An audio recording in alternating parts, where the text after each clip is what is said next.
प्यारी बहनों, प्यारे भाई, आप सबका इस सभा में बहुत बहुत स्वागत।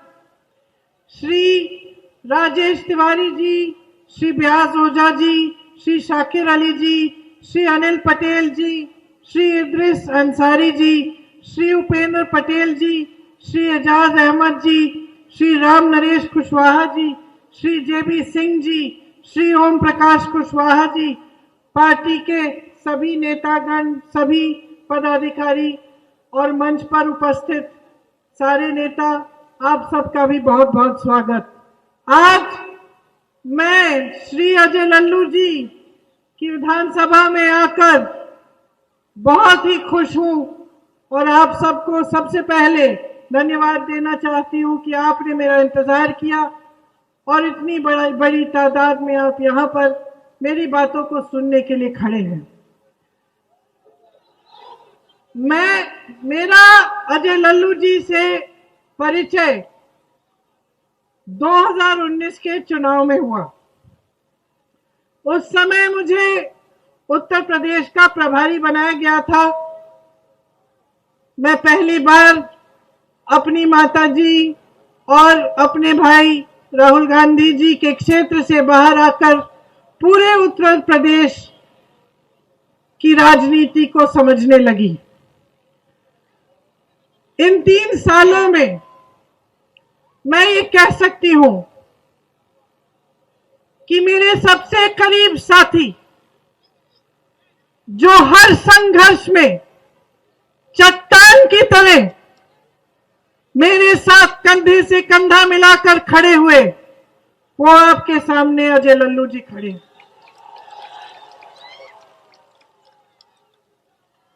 हर चर्चा में, चाहे वो बंद कमरे में हो, चाहे किसी पार्टी की मीटिंग में हो, चाहे पब्लिक के साथ, चाहे आपस में, हर चर्चा में इन्होंने सिर्फ गरीब का साथ दिया है। हर संघर्ष में सिर्फ गरीब का साथ दिया है। हर बार सिर्फ उन्होंने ये बात कही है कि जो संघर्ष कर रहा है, जो संकट में है, जिसको पीड़ा हो रही है, दीदी पहले उसके पास चलेंगे। चाहे वो किसी भी जाति का हो, किसी भी धर्म का हो, कोई भी हो, हमेशा इन्होंने रास्ता दिखाया, राह दिखाई, कभी नहीं झिझके। चाहे इनको पुलिस उठाकर ले गई, चाहे हिरासत में रखा, चाहे इनके घर के इर्द गिर्द गनमैन लगाए गए इनको घर पर रखने के लिए, चाहे इनको जेल ले जाया गया कोरोना के समय 2 महीनों के लिए, कभी नहीं डरे। जब कांग्रेस के नए प्रदेश अध्यक्ष को चुनने की बात आई, मैंने अपने भाई राहुल गांधी जी से बात की।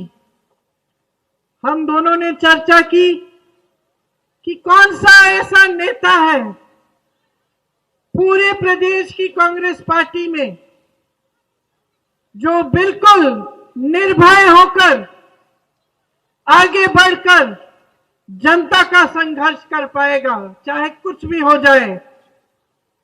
मेरे भाई ने कहा सीधे सीधे, एक ही ऐसा नेता है, अजय लल्लू। उन्होंने कहा सोचो भी मत प्रियंका, इन्हीं को अध्यक्ष बनाओ, यही इस संघर्ष के समय में तुम्हारे साथ खड़े रहेंगे, यही इस संघर्ष के समय हमारी पार्टी को आगे बढ़ा पाएंगे। और मैं गर्व के साथ कहना चाहती हूं कि ये तमकुही राज का बेटा, आपका बेटा, संघर्ष से पीछे नहीं हटा। बड़े बड़े नेता जो मंत्री बनाए गए थे, जो बड़े बड़े घरों के बच्चे थे, नेताओं के पुत्र थे, दुम दबाकर भाग गए, डर गए, संघर्ष से डरे, चुनाव हारे, इस बात से डर गए कि उनके घर चले जाएंगे सरकारी, उनकी सुविधाएं गायब हो जाएंगी, उन पर सरकार कोई कार्रवाई कर देगी, कोई एजेंसी डाल देगी। डर गए, सब डर गए। अजय लल्लू जी नहीं डरे। आपके पास एक ऐसे विधायक हैं जो आपके लिए संघर्ष करते करते जान दे देंगे, पीछे कभी नहीं हटेंगे। आज देश प्रदेश में ऐसी राजनीति चल रही है जो आपका फायदा उठाकर आगे बढ़ना चाहती है, अपनी महत्वाकांक्षाओं के लिए जनता की समस्याओं को नकार के जनता के जज्बातों का इस्तेमाल करके आगे बढ़ रही है। अजय लल्लू उसके विपरीत के राजनीति के मिसाल है। वे अपनी महत्वाकांक्षाओं को परे करके घर परिवार न बसा के सिर्फ आपके ही संघर्षों के लिए समर्पित रहते हैं। आज मैं जानती हूं कि आपकी कितनी समस्याएं हैं। मेरी बहनें यहां हैं, सबसे बड़ी समस्या आपकी महंगाई ही है ना। मेरे भाई बैठे हैं, किसान होंगे आप में से कई लोग हैं, हाथ उठा के दिखाइए। आपको न गन्ने का दाम मिलता है, न धान का, न गेहूं का, न आपको खाद मिलती है समय पर। आपकी बिजली के बिल बड़े बड़े आते हैं, कभी कभी बिजली भी नहीं आती फिर भी बिल भरने पड़ते हैं। महंगाई चरम पर है, पेट्रोल डीजल के दाम इतने हो गए हैं कि खरीद नहीं पा रहे हैं। किसानी करते हैं, दिन रात मेहनत करते हैं, कमाई कुछ नहीं बची। ये सरकार ऐसे कानून ला रही थी जिससे मेहनत करें आप, संघर्ष करें आप, खून पसीना बहाएं आप और फायदा हो उनके बड़े बड़े उद्योगपति मित्रों का। इस पूरे देश में आंदोलन हुआ उन कानूनों के खिलाफ। अजय लल्लू जी सामने आए और खड़े रहे किसानों के साथ।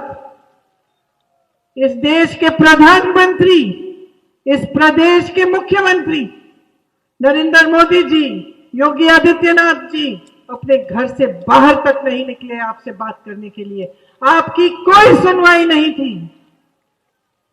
यहां मेरे नौजवान भाई बहन खड़े हैं, कितनों को रोजगार मिला है पिछले 5 सालों में? नहीं मिला ना? क्यों नहीं मिला? कभी सोचा है? कभी आपने सोचा है कि रोजगार नहीं मिल रहा है नौजवानों को, किसान कमा नहीं पा रहा है, छोटे दुकानदार, छोटे व्यापारी परेशान हैं। नई नई नीतियां आकर उनको परेशान करके उनकी कमर तोड़ दी गई है। मेरी बहनें त्रस्त हैं, महंगाई का सामना नहीं कर पाती, पूरा बोझ परिवार का, समाज का वो उठाती हैं। खेती में काम करती हैं, घर आती हैं, घर पे काम करती हैं, लेकिन महंगाई इतनी बढ़ चुकी है कि वो सामना नहीं कर पा रही है। उनकी सुरक्षा की बात नहीं है, उनको सशक्त करने की बात नहीं है। कभी आपने सोचा है कि ये राजनीति फूली फली कैसे, और क्या है ये राजनीति, किसके लिए बन रही है ये नीतियां? कभी सोचा है? समझिए, आंखें खोलिए, अपनी नींद से जागिए। जो राजनीति इस प्रदेश में चल रही है और आज इस देश में चल रही है, वो सिर्फ और सिर्फ अमीरों के लिए है, सिर्फ बड़े बड़े कुछ गिने चुने उद्योगपतियों के लिए चल रही है।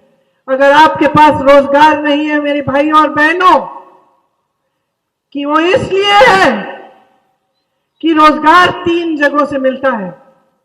सबसे पहले रोजगार किसानी, खेती से मिलता था, छोटे व्यापारियों और छोटे दुकानदारों से मिलता था। छोटे छोटे जो मैन्युफैक्चरिंग यूनिट, छोटे छोटे जो व्यापार बिजनेस करते थे, उनकी इस सरकार ने जानबूझ के कमर तोड़ी। वो खुद कमा नहीं पा रहे हैं तो रोजगार कैसे देंगे? दूसरी जगह जहां से रोजगार मिलते हैं, सरकारी पद। सरकारी पद 12 लाख खाली पड़े हैं। 5 सालों से 12 लाख सरकारी पद खाली पड़े हैं, और योगी आदित्यनाथ जी और मोदी जी जो आपके सामने खड़े होकर बड़े बड़े वादे करते हैं, उन्होंने ये 12 लाख पद नहीं भरे। आज चुनाव के समय आकर आपसे कह रहे हैं कि हमने 4 लाख रोजगार दिए। वादा किया था 70 लाख का, 12 लाख खाली पद पड़े हैं, लेकिन आपने भरने का कष्ट नहीं किया। तीसरी जगह जहां से रोजगार मिलते हैं, बड़ी बड़ी संस्थाएं, पीए जिनको कहते हैं PSU, public sector unit, BHEL, NTPC, ITI, आप नाम लीजिए, रेलवे, यहां से तमाम रोजगार बनते थे। ये संस्थाएं कांग्रेस पार्टी ने अपनी सरकारों में आपके लिए बनाई, आपकी संपत्ति थी ये। क्या किया इन्होंने? क्या किया? किसको बेचा? किसको बेचा? उन्हीं दो बड़े उद्योगपतियों को, उन्हीं बड़े उद्योगपतियों को जो उनके दोस्त हैं, जो उनकी पार्टी को फंडिंग करते हैं, जो पूरी मीडिया को चलाते हैं, उन्हीं को सारे देश की संपत्ति बेच डाली। देश के बंदरगाह बेचे, देश के हवाई अड्डे बेचे, देश की बड़ी बड़ी संस्थाएं बेची। किसके लिए चल रही है ये सरकार? किसके लिए चल रही है ये प्रदेश की सरकार? किसके लिए चल रहे हैं ये योगी आदित्यनाथ की नीतियां? किसके लिए चल रही है ये मोदी जी की नीतियां? सोचिए, समझिए। एक तरफ कहते हैं कि आपको रोजगार देंगे, दूसरी तरफ जहां जहां से रोजगार पैदा हो सकता था उस सबको बंद कर दिया, बेच डाला। क्यों हो रहा है ये? कभी सोचा है ध्यान से? एक तरफ किसान परेशान है, तमाम समस्याओं से जूझ रहा है। यहां गन्ना की खेती होती है कि नहीं? गन्ने का दाम मिलता है। अभी चुनाव से पहले 50 रुपए बढ़ा दिया गया, सच है कि नहीं? आपके यहां नहीं बढ़ाया, 25 रुपए बढ़ाया है। चुनाव से पहले नहीं बढ़ाया था। आपको मालूम है कि पूरे देश के गन्ना किसानों का बकाया कितना है? मैं बताती हूं, 14,000 करोड़ रुपए। ठीक है, याद रखिए ये आंकड़ा, 14,000 करोड़ रुपए का पूरे देश के गन्ने किसान का बकाया इस सरकार ने नहीं दिया। इस सरकार ने अपने बड़े बड़े उद्योगपतियों के मित्रों के लाखों करोड़ रुपए का कर्ज मिटा दिया, आपका बकाया नहीं दिया। ये काफी नहीं था। 14,000 करोड़ का पूरे देश के गन्ने का बकाया, 16,000 करोड़ के लिए मोदी जी ने खुद के लिए सिर्फ 2 हवाई जहाज खरीदे हैं। 2 हवाई जहाज अपने लिए कि दुनिया में भ्रमण करें, जाए पाकिस्तान, अमेरिका, कनाडा, जापान, चीन, जहां जाना है जाए। 2 हवाई जहाज खरीदे और आपका पूरे गन्ने का बकाया उन हवाई जहाजों में चले गया, आपका बकाया नहीं दिया। ये है ये सरकार। समझ लीजिए, बड़े बड़े उद्योगपतियों के कर्ज माफ हो रहे हैं, यहां किसान का कर्ज कोई पूछ रहा है? कर्ज में डूब रहा है किसान और उसके कर्ज माफ करने की बात ही नहीं हो रही है। यहां पे कटान होता है। अजय लल्लू जी आकर, मैं जानती हूं क्योंकि 3 सालों से मैं इनके साथ काम कर रही हूं। 3 सालों से जब जब वो होता है मैं ढूंढती हूं कि कहां गए लल्लू जी, और अजय लल्लू जी यहां आ गए हैं तंकु हिराज आपके लिए लड़ने के लिए, आपके संघर्ष में शामिल होने के लिए। लेकिन प्रदेश और देश की सरकार पूछ रही है इसके बारे में, कुछ नहीं कर रही। प्रदेश में भी सरकार है, केंद्र में भी सरकार है। छुट्टे जानवर की इतनी बड़ी समस्या है, पूरे प्रदेश में किसान परेशान है। जहां जहां मैं जाती हूं मेरी बहनें बताती हैं, दीदी चौकीदारी करनी पड़ती है हमें दिन रात, छुट्टा जानवर खाए जा रहा है हमारे खेतों को। और प्रधानमंत्री आकर चुनाव के सामने पूरे प्रदेश और देश को कह रहे हैं कि मेरे संज्ञान में ही नहीं था, मेरे संज्ञान में ही नहीं था कि ये समस्या है उत्तर प्रदेश के किसानों की। उत्तर प्रदेश इस देश का सबसे बड़ा प्रदेश है, सबसे ज्यादा किसान यहां हैं। आप कह रहे हैं कि किसी ने आपको बताया तक नहीं? आपकी हिम्मत कि आप ऐसा कहें? आपको तो सब चीज पता चल जाती है। आपके चेले, आपके भक्त कहते हैं कि आप अंतर्यामी हैं, कि आप सर्वज्ञानी हैं। अरे उन्होंने तो आपको भगवान बना डाला और आप कह रहे हैं कि आपको कुछ नहीं मालूम। आपको ये नहीं मालूम कि किसान की क्या समस्या है। आपको ये नहीं मालूम कि यहां से कितना पलायन होता है, कि यहाँ के नौजवान बाहर जाते हैं देश प्रदेश में नौकरी ढूंढने के लिए। आपको नहीं मालूम कि भर्ती की प्रक्रिया को आप ही की सरकार ने कितना भ्रष्ट बना दिया है, कि 4-5 सालों के लिए ये नौजवान परीक्षा देने के बावजूद नियुक्तियों का इंतजार करते रहते हैं और अपने करियर बर्बाद कर देते हैं, अपना जीवन बर्बाद करते हैं। आपको नहीं मालूम कैसे अंतर्यामी है, कैसे सर्वज्ञानी है। अपनी जनता का दुख भी नहीं मालूम। अपने ही प्रदेश, अपनी जनता, अपने किसान, अपने नौजवान, अपनी बहनों के संघर्ष के बारे में कोई जानकारी नहीं है आपको, या फिर आप सच नहीं बोल रहे हैं। यह हो सकता है क्या बहनों और भाइयों कि उनको सब कुछ मालूम है, लेकिन वो आपकी परवाह नहीं कर रहे हैं।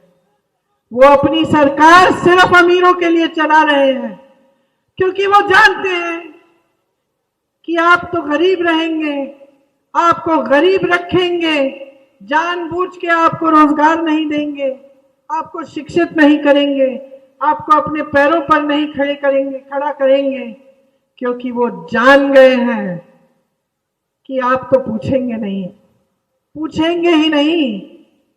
जब वो आपके सामने आएंगे चुनाव के समय, धर्म की बात करेंगे, जाति की बात करेंगे, और आप तो आंख बंद करके वोट दे देंगे उन्हें। वो जान गए हैं बहनों और भाइयों, और ये बहुत बड़ी भूल की है आपने। अपने प्रदेश में दशकों से ऐसी राजनीति को आगे बढ़ाकर उसका प्रोत्साहन करके बहुत बड़ी भूल की है।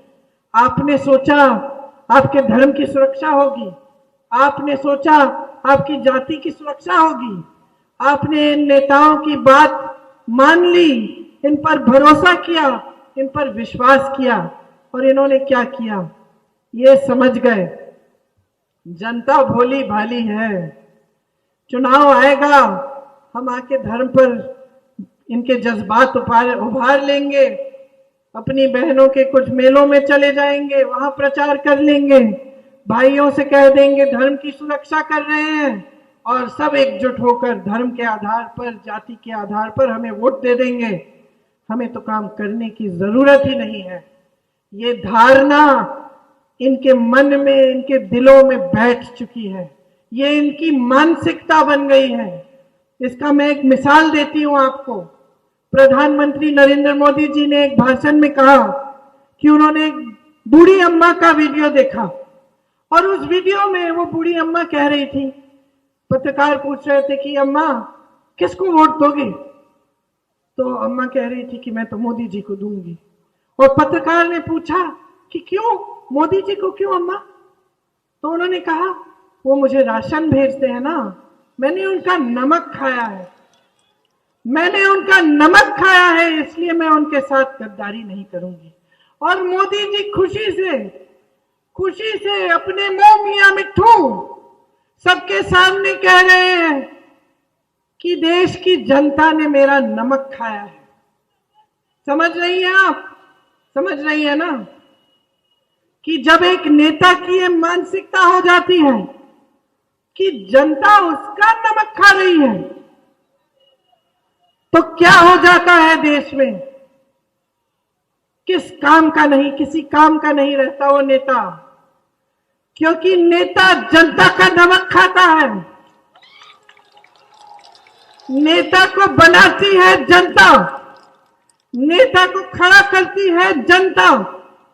जिस दिन नेता इस बात को भूल जाता है, जिस दिन उसे यह एहसास हो जाता है कि अरे जनता मेरा नमक खा रही है, जनता तो आंख मूंद कर मुझे इस विषय पर या उस विषय पर वोट देगी, मेरे से कोई जवाबदेही मांगने वाला नहीं है, मुझसे कोई नहीं पूछेगा कि रोजगार क्यों नहीं दिया, मुझसे कोई नहीं पूछेगा कि बिजली का तार क्यों नहीं लगाया, मुझसे कोई नहीं पूछेगा कि सड़क क्यों नहीं बनाई, मुझसे कोई नहीं पूछेगा कि किसानों का जीवन सरल बनाने के लिए क्या किया। जब ये मानसिकता उसमें हो जाती है तो वो आपके लिए काम करना बंद करते हैं। और यही सच्चाई है, यही असलियत है इस सुंदर प्रदेश की, इस प्रदेश की जिसमें सब कुछ है, जिसमें इतनी उपजाऊ जमीन है, इस प्रदेश में जिसमें सबसे ज्यादा नौजवान है, सबसे ज्यादा ऊर्जा है, सबसे ज्यादा काबिलियत है, सबसे ज्यादा हुनर है। इस प्रदेश में जहां महिलाएं सशक्त हो सकती थी, जहां एक ऊर्जा हो सकती थी महिलाओं की एकजुट होकर राजनीतिक दिशा दिखाने की, ये प्रदेश जिसने हमें आजादी दिलवाई, जिससे प्रधानमंत्री पर प्रधानमंत्री आए, जिसने इस देश की राजनीति को हमेशा दिशा दिखाई, और आज ये प्रदेश ही खाई में है। सोचिए, सोचिए कि कैसी परंपरा डाल दी है आपने, कैसी परंपरा शुरू कर दी कि इसका अंत ही नहीं दिख रहा किसी को, क्योंकि सब जान गए हैं कि आपके जज्बातों पर सत्ता में आएंगे, आपके जज्बातों पर आगे बढ़ेंगे, बनते रहेंगे मंत्री, मुख्यमंत्री, प्रधानमंत्री, और आप कभी उनसे पूछेंगे नहीं कि आपका हक क्या था। जो आपके लिए करते हैं, ये राशन के बोरे, ये खाते खोल दीजिए, आपको 1000-2000 रुपए दे देंगे। ये जो आपके लिए करते हैं ना, ये सोचते हैं कि एहसान कर रहे हैं आप पर।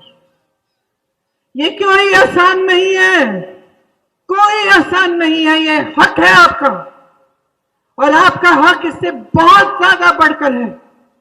इस बोरे राशन से थोड़े दिनों के लिए आपका पेट भर जाएगा, लेकिन आप सशक्त कभी नहीं होंगे। आप अपने बच्चों को इसलिए नहीं पढ़ाते कि उनकी पूरी जवानी, उनका पूरा जीवन एक बोरे राशन के इंतजार में चले जाए, इसलिए नहीं करते मेहनत।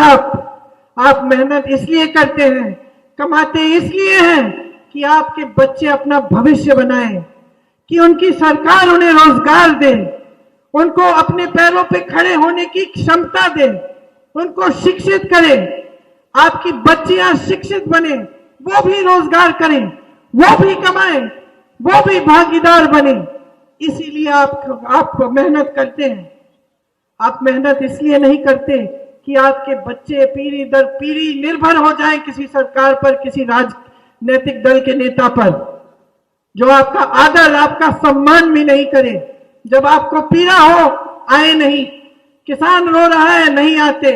महिलाओं पर अत्याचार हो रहा है, हाथरस हुआ, उन्नाव हुआ, शाहजहांपुर हुआ, कोई नहीं आया। तमाम समस्याएं आई। अरुण वाल्मीकि के परिवार को आगरा में बुरी तरह से हिरासत में लेकर पीटा गया, कोई नहीं आया, कोई नहीं आया, क्योंकि कोई अपनी जिम्मेदारी भी नहीं समझता कि आपकी पीड़ा में वो साथ दे। ये परंपरा बन गई है आपके प्रदेश की। आपके सामने चुनावी मंच पर आज कोई आपसे आपकी काम की बात करने नहीं आता, कोई नहीं आता। कोई आपसे ये नहीं कहेगा कि मैंने 70 लाख रोजगार का वादा किया था, मैं सिर्फ 4 लाख रोजगार बना के दिया हूं 5 सालों में, 12 लाख पद खाली रखे हूं, मैं माफी चाहता हूं। कोई इतना भी नहीं कहेगा। चुनाव के दबाव में आकर धड़ाधड़ राशन आ रहा है, थोड़े से पैसे आ रहे हैं खाते में। मैं इनसे पूछना चाहती हूं, मंच पर आपके सामने आकर वादा करें कि 10 मार्च के बाद, चुनाव के बाद ये राशन बंद नहीं होगा। वादा करें, वादा करें कि ये महंगाई बढ़ेगी नहीं। वादा करें कि ये जो खाते में पैसे आ रहे हैं ये रुक नहीं जाएंगे। नहीं कर सकते ये वादा, नहीं कर सकते, क्योंकि इनका एक ही लक्ष्य है, और समझ लीजिए एक ही लक्ष्य है, आपका इस्तेमाल करके सत्ता में रहना। किसी भी तरह से कुछ भी करके ये सत्ता में रहना चाहते हैं। कोरोना आया, आप संकट में थे, आपके लिए ऑक्सीजन उपलब्ध करने की कोशिश किसने की? आपकी मदद किसने की? कौन जेल चले गया आपके लिए बस तैयार करने के बाद? प्रधानमंत्री जी कहते हैं कि कांग्रेस पार्टी ने मजदूरों की, श्रमिकों की मदद करके, जब वो पलायन कर रहे थे, जब वो नंगे पांव चलकर बड़े बड़े शहरों से यहां तक पहुंच रहे थे, खुद अकेले भगवान भरोसे छोड़ दिया था नरेंद्र मोदी जी और योगी आदित्यनाथ जी ने उनको। अपने माँ बाप को कंधों पर लेकर चल रहे थे, अपने बच्चों को उठाकर चल रहे थे। कोई दम तोड़ रहा था, किसी के पास खाने को नहीं था, किसी के पास पानी नहीं था।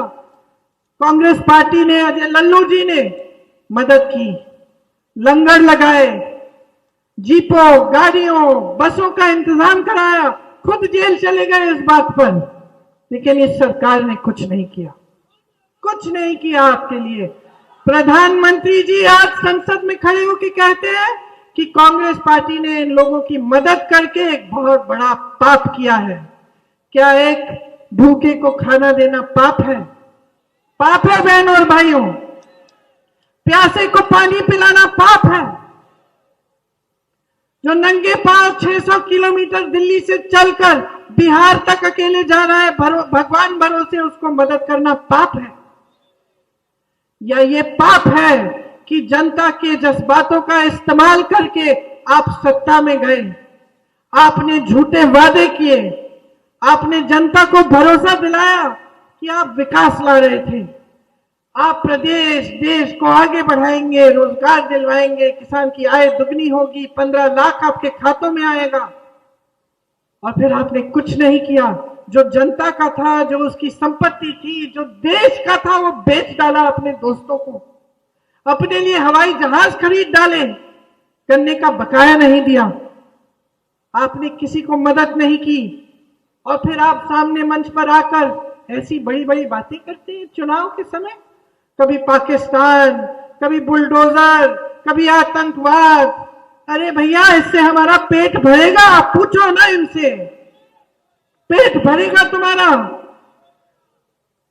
महंगाई हो रही है, बेरोजगारी चरम पे है, किसान कमा नहीं पा रहा है, पेट खाली है सबके।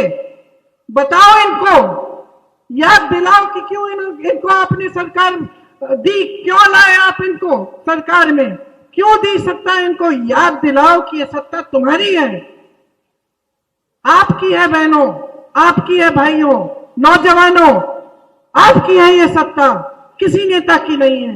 याद दिलाओ इन नेताओं को, बदल दो यहां की राजनीति। अगर नहीं बदलोगे, अगर 5 साल और इन लोगों को सत्ता में लाओगे तो पछताओगे आप, तड़पोगे आप, नुकसान होगा आपका। ये विकसित होंगे, ये भाजपा के नेता और इनके बड़े बड़े उद्योगपति दोस्त। आपको मालूम है कितना कमाया इन्होंने पिछले 5 सालों में? हर रोज 1000 करोड़ रुपए कमाते हैं इनके दोस्त। यहां का किसान कितना कमाता है? 27 रुपए प्रतिदिन। और आपकी संपत्ति बेच डाली उनको, कर्ज माफ किए उनको। जाग जाओ बहनों और भाइयों, जाग जाओ, पहचानो नेताओं को, ऐसे नेता को पहचानो, उन नेताओं को पहचानो जो इस देश के लिए शहीद हुए, जिनको आज ये लोग आतंकवादी कहते हैं, मेरे परिवार पे उंगली उठाते हैं, कहते हैं कि हम आतंकवाद से जुड़े हैं। मैंने कहा हां, जुड़ी हूं मैं आतंकवाद से, क्योंकि मेरे पिता को आतंकवादियों ने मारा, मेरी दादी को आतंकवादियों ने मारा, मेरे पिता मेरी दादी इस देश के लिए खून बहाए हैं। और ये लोग जो आपकी सारी संपत्ति बेच रहे हैं, जो बड़े बड़े उद्योगपतियों के लिए सरकार चला रहे हैं, आज उन पर उंगली उठा रहे हैं, आज उन पर उंगली उठा रहे हैं। परिवारवाद की बात करते हैं।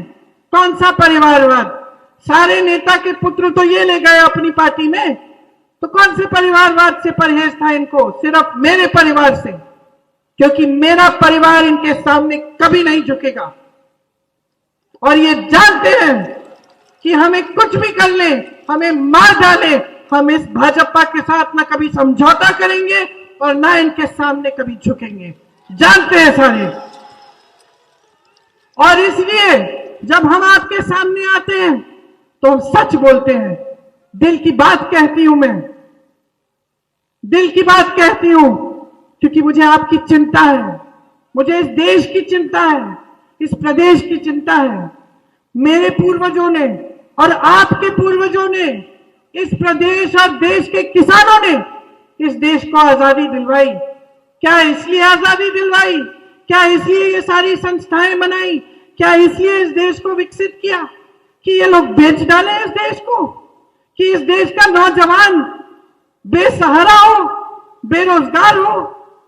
इस देश की आजादी इसलिए दिलाई कि आप सब आजाद हो, और जब तक आप अपने पैरों पे खड़े नहीं होंगे, जब तक आप विकसित नहीं होंगे, जब तक आपको रोजगार नहीं मिलेगा, आप कमाओगे नहीं, आपको अपने आप पर गर्व नहीं होगा, तब तक आप कभी आजाद नहीं हो सकते। ये लोग गुलाम रखेंगे आपको, जानबूझ के आपको गरीब बनाएंगे, जानबूझ के आपको गरीब और बेरोजगार रखेंगे ताकि इनके राशन के बोरों पर आप निर्भर हो जाओ। समझ लो कि आपके सामने क्या असलियत है। ये नेता घर जाते हैं अपने बड़े बड़े करोड़ों के हवाई जहाजों में, इनके बच्चे विकसित होते हैं, इनके साथी सारे विकसित हो रहे हैं, विदेश जाते हैं पढ़ने के लिए, लिखने के लिए, बिजनेस करने के लिए, पूरी देश की संपत्ति खा जाते हैं, और आपके बच्चे यहां सब खड़े हुए हैं, सारे हाथ उठाते हैं जब मैं पूछती हूं कि तुम बेरोजगार हो क्या, सारे हाथ उठाते हैं। इस देश की राजनीति आपको बदलनी पड़ेगी, ये आपकी जिम्मेदारी है, एक बहुत बड़ी जिम्मेदारी है। ये जो वोट आपको दिया गया है, ये संविधान ने दिया है, ये किसी का एहसान नहीं है, हक है आपका, और इसी से आप बदलाव ला सकते हो, इसी से आप एक ऐसी सरकार ला सकते हो जो आपके लिए काम करे दिन रात, जिसके नेता ये नहीं सोचे कि आप उनका नमक खा रहे हैं, जिसका एक एक नेता जाने कि आपका नमक खाया है, आपके लिए शहीद होने के लिए तैयार हो, आपके लिए समर्पित होने के लिए तैयार हो। इसलिए आज चुनावी सभा है। मैं आपको बताना चाहती हूं कि कांग्रेस पार्टी क्या करना चाहती है आपके लिए। आपको पसंद आए, आपको अच्छा लगे, कांग्रेस पार्टी को आगे बढ़ाइए, मौका दीजिए। आपको एक ऐसे विधायक मिले हैं जो दिन रात आपके लिए काम करते हैं, आपने देखा है, ये बात सच है, ये सच्चाई है। कांग्रेस पार्टी की सरकार उत्तर प्रदेश में बनाकर देखिए ना कि क्या क्या कर सकते हैं हम आपके लिए। यहां मेरे नौजवान भाई बहन हैं, आपके लिए पूरा खाका तैयार किया है उन्होंने, पूरा खाका। खोखले वादे नहीं कर रहे हैं कि 20 लाख रोजगार देंगे, हम कह रहे हैं 20 लाख रोजगार देंगे। कहां से आएंगे ये रोजगार? कहां खाली है? कौन से पद हम भरेंगे? 12 लाख खाली पद हम भरेंगे और 8 लाख नए रोजगार बनाएंगे। कैसे? आप अपना व्यापार शुरू करना चाहते हैं, एक छोटा सा बिजनेस, कुछ अपना कारोबार, सरकार आपको 5 लाख रुपए देगी 1% ब्याज पे, ताकि आप कर पाओ। भर्ती की प्रक्रिया को पारदर्शी बनाएंगे। जो आज प्रक्रिया है जिससे आप परेशान हो और आपके करियर बर्बाद हो जाते हैं, आप आवाज उठाते हो, दमन करते हैं, आपको जेल में डाल देते हैं, आपको पीटते हैं। जैसे तानाशाह है ये लोग, शाहनशाह है कोई, ये देश आपका है, एक लोकतंत्र है, आपको आवाज उठाने का हक है, आप आवाज उठाते हैं और कांग्रेस पार्टी आपकी आवाज सुनती है। इसीलिए हर भर्ती के लिए एक जॉब कैलेंडर बनेगा, उसमें परीक्षा का दिन, रिजल्ट का दिन, नियुक्ति का दिन सब लिखेंगे और एक कानून लाएंगे कि अगर किसी ने पेपर लीक करने की कोशिश की, रद्द करने की कोशिश की या कोई फेरबदल करने की कोशिश की हमारे कैलेंडर में, तो उस पर सख्त कार्रवाई होगी, ताकि आपकी भर्ती की जो परीक्षा है उस दिन से आपकी भर्ती मतलब आपकी नियुक्ति तक सिर्फ और सिर्फ 6 महीने बीत पाएंगे। आपकी जवानी बर्बाद नहीं होगी। इसी तरह से मेरी बहनें, आज आप पर अत्याचार होता है, सरकार क्या करती है मालूम है? मैं जाती हूं हर जगह, बहनों से मिलती हूं जिनका बलात्कार हुआ है, जिनकी बच्चियों को मार डाला है, और पता है क्या बताती है मुझे? कि पुलिस और प्रशासन ने उनकी मदद नहीं की, उनको जलील किया, उनको ऊपर से जलील किया, उन पर दबाव डाला कि एफआईआर दर्ज मत करो। कांग्रेस पार्टी कह रही है कि अगर ऐसा हुआ और एक महिला पर अत्याचार हुआ और 10 दिन के अंदर अंदर एफआईआर दर्ज नहीं हुआ तो जिस पुलिस अधिकारी ने उसको रोका है उसका सस्पेंशन का कानून लाएंगे। हम कह रहे हैं कि जितने भी सरकारी रोजगार हैं 40% महिलाओं को मिलेंगे पहले के आरक्षणों के तहत। 40% सरकारी रोजगार महिलाओं के लिए, 25% जो पुलिस के अधिकारी हैं, पुलिसकर्मी हैं, उनमें भर्ती होगी महिलाओं की, ताकि आपको मुसीबत हो तो आपको पुलिसकर्मी महिला मिले। आपके लिए अस्पतालों में आज जाते हैं, आपको पुरुष डॉक्टर मिलता है, आप अपनी समस्या बता भी नहीं सकती अगर डॉक्टर मिले तो। ब्लॉक के अस्पतालों में महिलाओं के लिए महिला डॉक्टर, महिला नर्स और अलग से एक महिलाओं के लिए कमरा हम कह रहे हैं कि हम बनाएंगे। हम कह रहे हैं कि आंगनबाड़ी और आशा बहुओं के लिए 10,000 रुपए का प्रतिमाह मानदेय बनाएंगे, करेंगे हम कह रहे हैं कि मेरी बहनें आज आपको एक गैस सिलेंडर देके ये सोचते हैं कि एहसान किया है ना इन्होंने आप पे। हम कह रहे हैं आप 3 ले लो। हम कह रहे हैं इसके साथ छात्राओं को हम फ्री में मोबाइल फोन देंगे, स्कूटी देंगे, ताकि आप सशक्त बनो। लेकिन सबसे पहले हम आपको सशक्त करने का काम करेंगे, आपको रोजगार दिलवाएंगे, आपकी शिक्षा के लिए हर जिले में हम पाठशाला बनाएंगे केंद्रीय विद्यालय की तरह। हम किसानों के लिए कह रहे हैं, कांग्रेस पार्टी समझती है कि आपने कितनी परेशानी झेली है, इसीलिए आपके पूरे के पूरे कर्ज माफ किए जाएंगे, जैसे पहले भी हमने करके दिखाया था। छुट्टे जानवर की समस्या है, कांग्रेस की छत्तीसगढ़ में सरकार है, कैसे सुलझाई? सुलझा दी है। यहां इतनी बड़ी समस्या है, सब कह रहे हैं हमें मालूम भी नहीं। वहां एक तो मैंने मुख्यमंत्री जी को चिट्ठियां भी लिखी है इसके बारे में कि छत्तीसगढ़ में कांग्रेस की सरकार ने एक योजना बनाई कि बहनों और भाइयों, अगर आप छुट्टे जानवर की देखभाल कर ले, सरकार आपसे 2 रुपए किलो में गोबर खरीदेगी। इससे क्या होगा? आप जानवर का देखभाल करेंगे, आपकी थोड़ी बहुत कमाई हो जाएगी उससे। सरकार गोबर का गोबर गैस बनवाएगी, अच्छी अच्छी खाद बनवाएगी, जिससे किसानों की सुविधा होगी। लोग जानवर को छुट्टा नहीं छोड़ेंगे, घर में रख के देखभाल करेंगे। आपको मालूम है 3 सालों के अंदर अंदर ये छुट्टे जानवर की समस्या छत्तीसगढ़ में समाप्त हो गई है, जबकि आपकी सरकार यहां पे लेटी हुई है, सोई हुई है, कुछ नहीं कर रही। धर्म की बात करते ही है, गौशालाएं बनाई, गाय को जेसीबी से उठाकर जिंदे गाय को गाड़ रहे हैं। आप सबने वीडियो नहीं देखे, शायद मैंने देखे।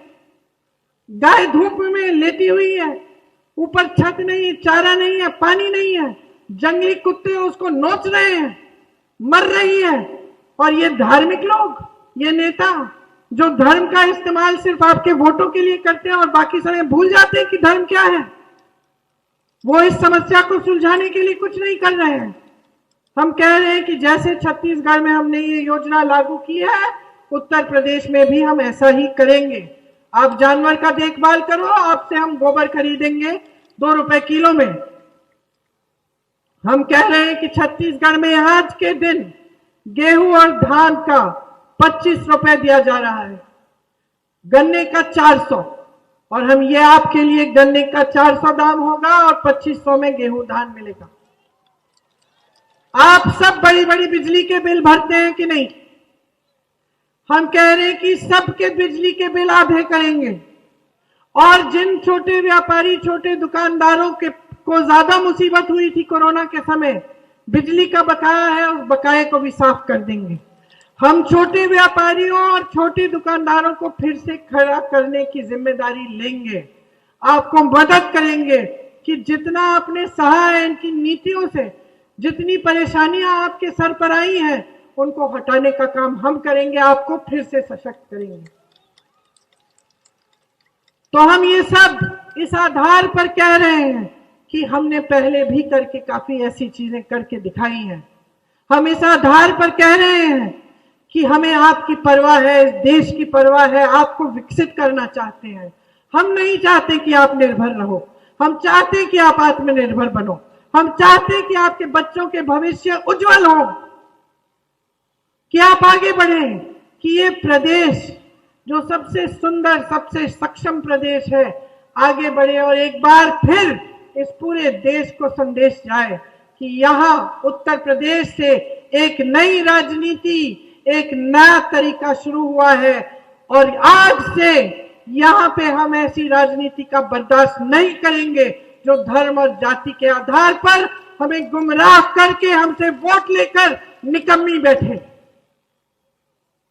आप ये संदेश भेजिए और आज मैं आपसे ये आग्रह करने आई हूं कि यहां से ये संदेश भेजिए, अपनी जिम्मेदारी को अच्छी तरह से समझिए। देखिए, ये देश आपका है, आपकी जिम्मेदारी है, किसी और का नहीं है। इसकी रखवाली आपको करनी पड़ेगी।